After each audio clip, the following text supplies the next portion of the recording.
welcome to No Movies in Hell. I'm Chris Geiger. I'm LaClaw Scott, and today we are reviewing Beau is Afraid, an A24 film by Ari Aster.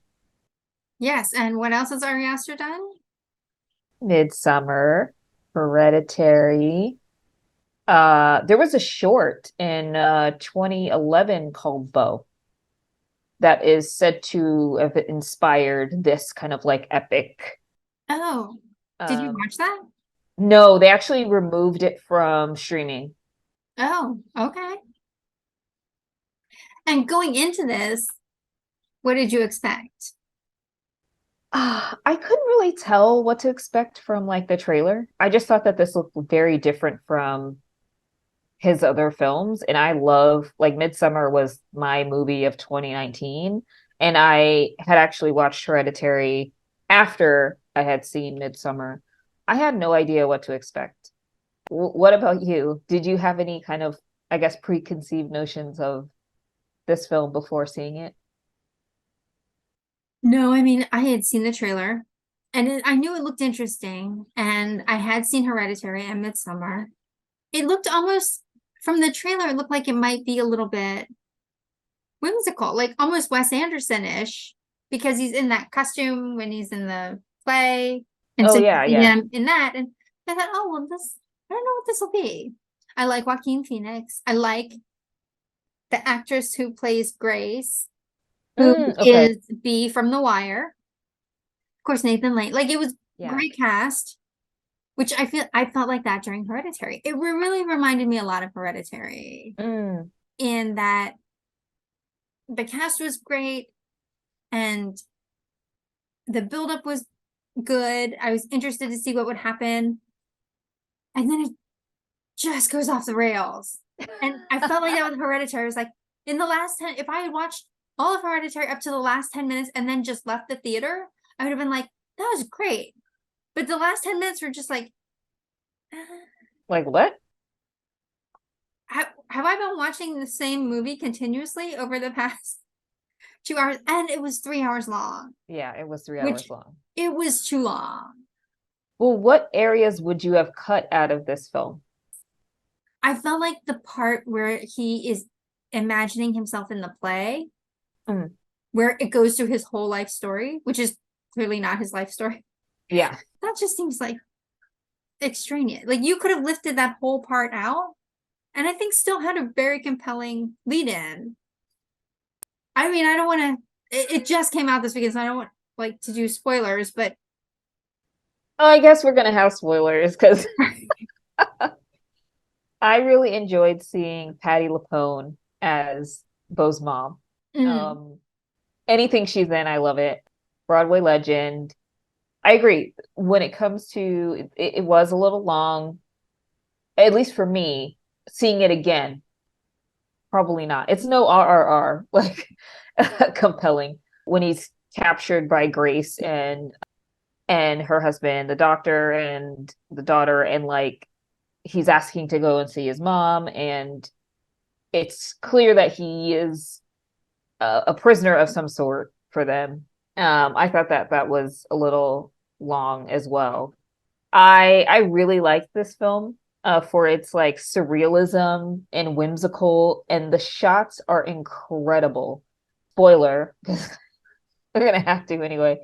But the prism, I guess, or the prison that he is in, is it's just amazing how well the storytelling is of like this man and his life is curated essentially to be in danger, to want to seek the help of his mother, like to be like always stuck or in debt to his mom. You like it's just incredible the scenes of like him, just trying to get out of the apartment, and it's just all this danger, and it's like, well, if you really cared, like if your neighborhood was that bad, why don't you just move? Or if you can't even go across the street to get water, why are you putting yourselves in the like harmful situations? But it's like to the extreme, and the way that the shots were held so well, of like the panning and then looking out, and it wasn't just a street, it was like multiple streets and multiple things happening, And it was the most ridiculous thing in the world. It's like, I think of it as like some version of maybe like New York City, that someone from, who has no clue, that sees, New York on TV, or even a fantastic, I have no, like someone who has no idea what it is to live in New York City and think that everything is bad all the time. This is the exact picture.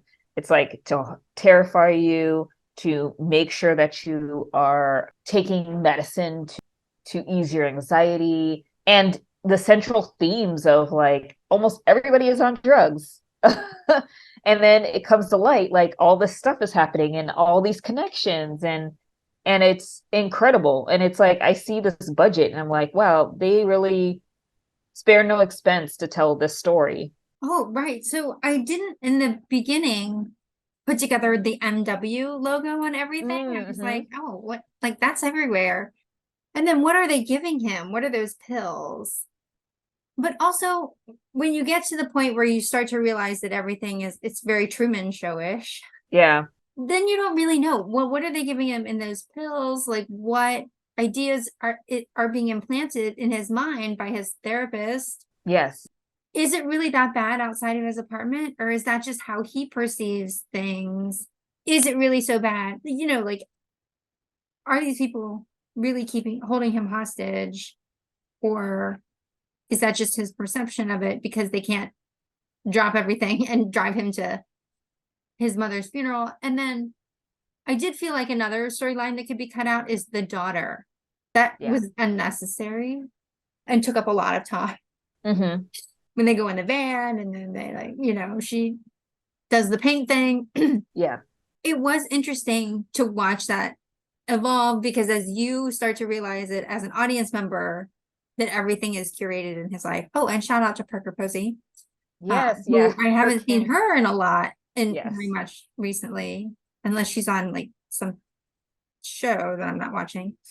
The attic scene is really where it went off the rails for me. Oh, yes. And I was just like, no, this is where, but there was a lot of movie left after the attic scene.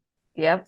I almost feel like if you would just cut the attic scene, then the rest of the movie I'd be okay with.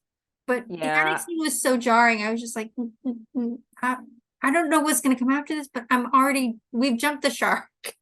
Yeah. I'm I done think with this movie here. it was just that storytelling of the mom wanting to control everything, and the fact that he couldn't get a straight answer from her, that she imposes these fictionalized monsters, and put him in a situation where it's just like he's not able to get his answers, but she scares him to death, and she scares him every facet of his life. Even, and I thought about this today, the point of having Mariah Carey's Always Be My Baby, I was like, that is so strategic. Like everything was strategic. And the fact that he was, when he gets to her house and he sees like all these photos and mementos of like a timeline, and he was the face of the drug.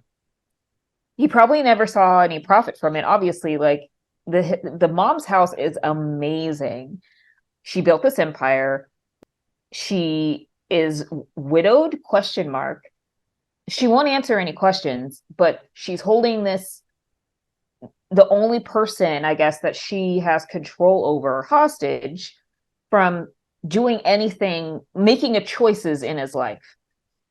And when he does decide that he has some type of, he has some freedom of choice, it's still not good enough for her. It's wild. Like it's so great. I loved it so much. It's a metaphor for so many things. I really like this. All right, would you put like rank it in terms of like, do you like it more than Midsommar? Ooh, I like it as much as Midsommar. I think it's Okay. just different themes because Ari Aster hits on a lot of family themes, and Midsommar was very much like kind of finding your tribe when you don't have family, because the central character's family, I think they kill themselves, and then she's alone and she has like her boyfriend who's trying to break up with her. So she's like, I need to find some type of belonging. Whereas this character, doesn't have family, doesn't have friends, and is just trying to understand, like trying to just get through life and constantly being afraid of doing anything. And thinks that like this is normal. I mean, even it's revealed that his mom owns like the property with which he lives in. Like it's crazy. It's like the Nepo child gone wrong. Right, right. Let's go to the slides. All right, 28 and 24. You're probably like, this is way too long. It was long, but also it's sort of like when you get into, I think where we really differ, like I give 2.5s and 2.5s and 2.5, where you give a 3. So we're pretty close on those. We get far apart on the Rater's Choice. Yes.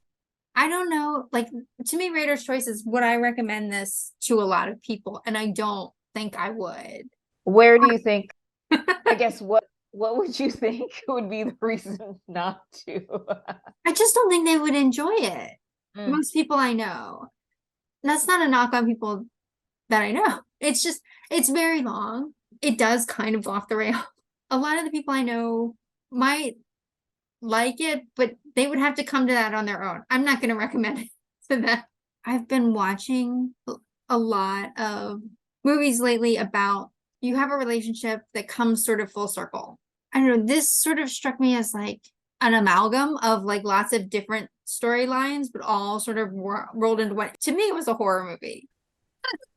I guess if I were Beau, it's yeah. definitely horrifying, especially when it involves Elaine and he realizes like, oh, this is not like this Yeah. is this the culmination of that relationship Yeah. is so disturbing. He realizes that he will survive, that Yeah. all of that is just like, I mean, I don't know how old he is in the movie. Do they say how old he is? Like he's in his 40s. Yeah, he's in his, I would say he's 40, like roughly like 46 or 47. I think he was born in 76. Okay. So he's lived his whole life believing that if he has sex, he'll die. Yeah. And so the culmination of their interaction is just it's a horror movie. It's different being scared when you're Yeah. watching a movie versus watching someone else who is going through this horrifying experience. And maybe that's why I wouldn't recommend it, because you're basically watching someone be tortured. Yeah. Yeah. Inadvertently. Well, I guess very intentionally too. Yeah, I would have to say that it's kind of like a horror drama because it's just a lot about how controlling the mom is. And yeah, it's kind of weird because she doesn't really think beyond grandkids or anything like that. It's very much still about her son.